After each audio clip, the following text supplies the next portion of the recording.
If you live next door to an abandoned, foreclosed home, you could become a victim of these tough economic times. That neglected house could be a breeding ground for toxic mold, and what's worse, it could be contagious. Tonight, meteorologist Brooks Garner is on your side with a look at the problem and how to protect your house.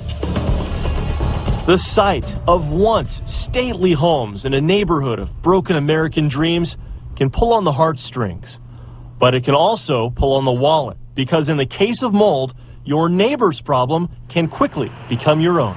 There's mold spores outside all the time. And his realtor, Chuck Guth of RE/MAX, explains. I mean, you've got 90, 95 degrees with humidity.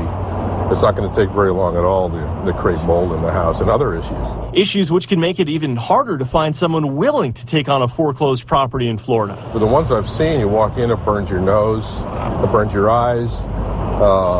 You walk out about 2 hours later, you're still feeling the effects of that. In a recent example, a foreclosed home across the street from one family caused more than a little anxiety. The neighbors were actually afraid to walk outside because of the fact that they could smell the mold. As soon as they walked outside, they literally smelled the mold, and they were afraid to open up their windows. They kept their windows closed. And for good reason. If you can smell it, it's because a cloud of mold spores is swirling in the air. And you can even track it in.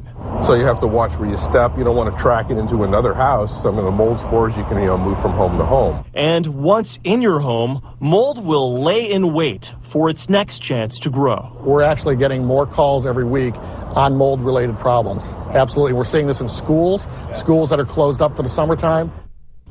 Bill Macko tells me cleaning up mold can cost thousands of dollars, so why it's important to spend a little money to save a lot here is the key. He recommends running the AC just enough to keep the humidity around 50 to 60%. It should feel drier inside than it does out. And if you don't want to run the air, a simple dehumidifier can also do wonders. It's especially important in Florida. It's so hot here. You lock up a house, you're going to get mold no matter what. But what if you live next to one of these infected homes? What do you do? Well, the key is to call the owner of the home. And that's where it gets a little tricky, because if you live next to a home that's been foreclosed, what you want to do is call the bank, if the bank's holding it, or HUD, the Housing and Urban Development Sector. They'll want to know that this house is sick for their own stake in it to get any money they can out of it.